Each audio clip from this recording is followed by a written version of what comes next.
আমাদের 2 দিন 1 রাতের বাঁকুড়া ভ্রমণের গত পর্বে দেখেছিলাম কলকাতা থেকে বিষ্ণুপুরে গিয়ে তার সাইট সিন করার গল্প।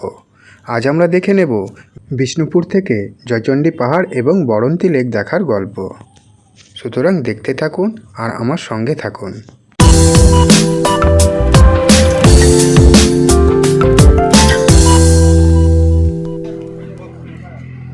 সকাল সকাল হোটেল থেকে চেক আউট করে রওনা দিলাম বিষ্ণুপুর রেলওয়ে স্টেশনের উদ্দেশ্যে।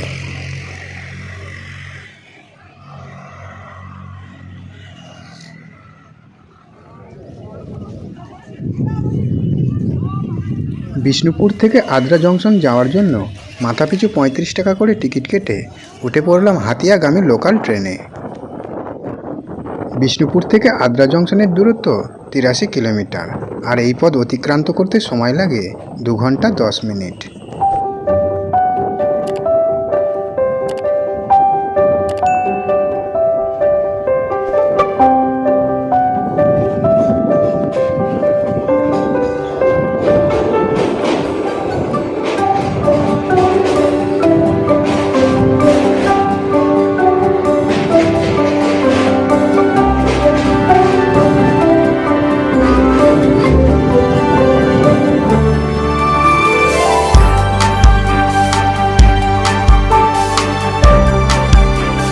চলে এলাম আদ্রা জংশন।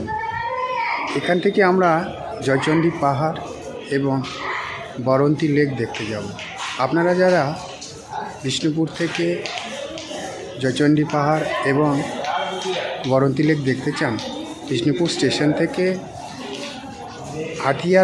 হাতিয়াগামী যে কোনো ট্রেন ধরে চলে আসতে পারেন আদ্রা জংশন। এখান থেকে স্টেশনের বাইরে গিয়ে একটি টোটো বা অটো বা কোনো গাড়ির মাধ্যমে চলে যেতে পারে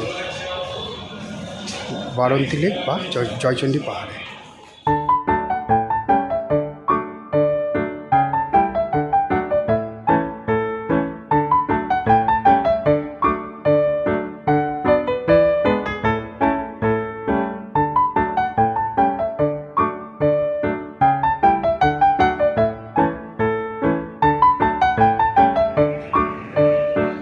স্টেশনের বাইরে এসে একটি টোটো রিজার্ভ করে উঠে পড়লাম জয়চণ্ডী পাহাড়ে যাওয়ার জন্য।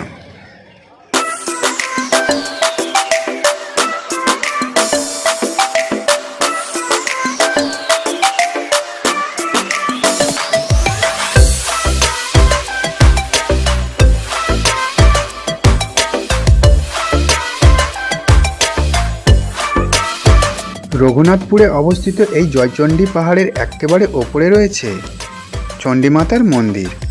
মা চণ্ডীর নাম অনুসারে সম্ভবত এই পাহাড়ের নামকরণ হয়েছে। আমরা চলে এলাম জয়চণ্ডী পাহাড়ে। আদ্রা জংশন থেকে এই জয়চণ্ডী পাহাড়ে আসতে আমাদের সময় লাগলো টোটোয় করে 25 মিনিট মতো। আপনারা যারা আসানসোল থেকে আসবেন তারা জয়চণ্ডী পাহাড় স্টেশন থেকে টোটো বা অটোই করে চলে আসতে পারেন, সময় লাগবে ওই 15 মিনিট মতো। এই জয়চণ্ডী পাহাড়টি বেশ কয়েকটি পাহাড়ের সমন্বয়ে গঠিত, যেমন যোগীঢাল, চণ্ডী, ঘড়ি এবং রামসীতা পাহাড়ের সমন্বয়ে গঠিত। এই পাহাড়টির ওপরে উঠতে গেলে প্রায় 500 সিঁড়ি ধাপ পেরিয়ে তারপরেই ওপরে উঠতে হয়। তো চলুন যাওয়া যাক, আমরা পাহাড়ে উঠব।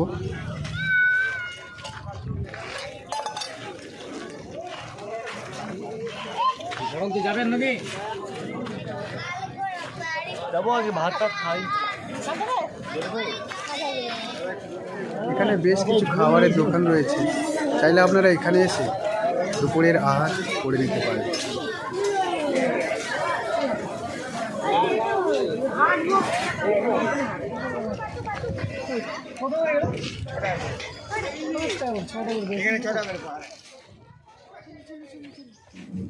জয়চণ্ডী মাতার মন্দির এখানকার অন্যতম আকর্ষণ। এই 500 সিঁড়ির ধাপ বেয়ে উঠলে পৌঁছে যাবেন পাহাড়ের চূড়োয় চণ্ডী মাতার মন্দিরে। পথে যেতে যেতে বাঁকে বাঁকে পেয়ে যাবেন স্থানীয় বাসিন্দাদের কাছ থেকে পুজোর সামগ্রী, জল এবং আরও অনেক কিছু। বসন্তের সময় চারিদিকে পলাশ ফুল ভরে যায়, তখন এর সৌন্দর্যটা আরও দ্বিগুণ হয়ে ওঠে।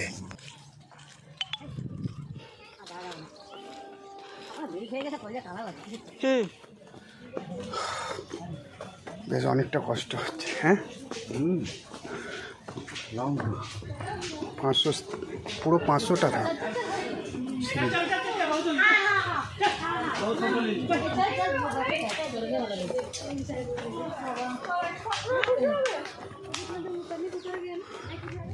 পাহাড়ের ওপরে উঠতেই দেখতে পাবেন এই ওয়াচ টাওয়ারটি। শোনা যায় কাশীপুরের রাজার সৈন্যরা এখান থেকেই বহু দূর পর্যন্ত নজর রাখতেন।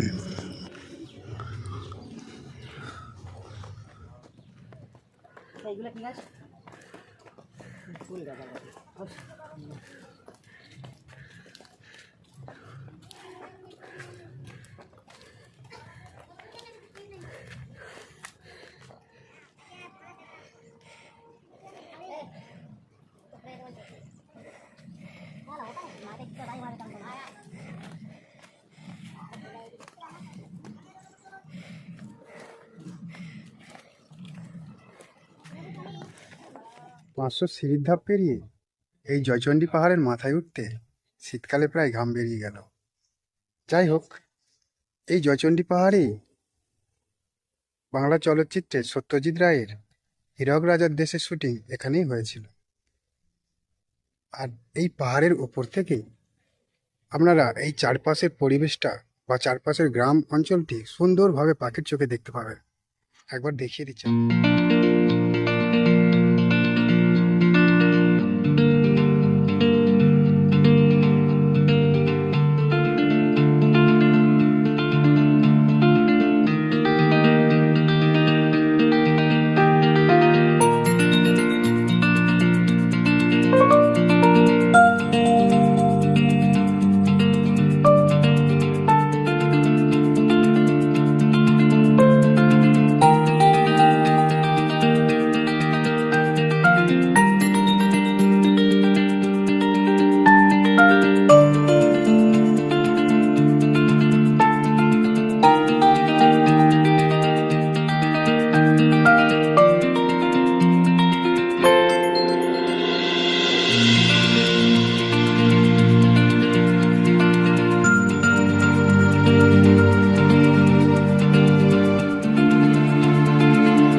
জয়চণ্ডী পাহাড় দেখে এবার আমরা রওনা দিলাম বরন্তী লেক দেখতে।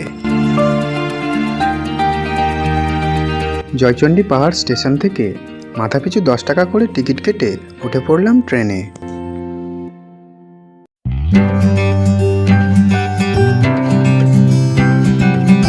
মুরাডি স্টেশনে নেমে একটি টোটোতে করে এগিয়ে চললাম বরন্তী লেকের দিকে। মুরাডি স্টেশন থেকে বরন্তী লেকের দূরত্ব 6 কিলোমিটার। সাঁঝের বেলায় মুরাডি পাহাড় এবং বরন্তী লেক দেখতে বেশ মনোরম লাগছিল। এখানে বেশ কিছু গেস্ট হাউস আছে, সেখানে থেকে এখানে একটা দিন কাটাতেই পারেন। এছাড়া গড়পঞ্চকোট এবং পুরুলিয়ার অন্যান্য দর্শনীয় স্থানগুলি ঘুরে দেখে নিতে পারেন।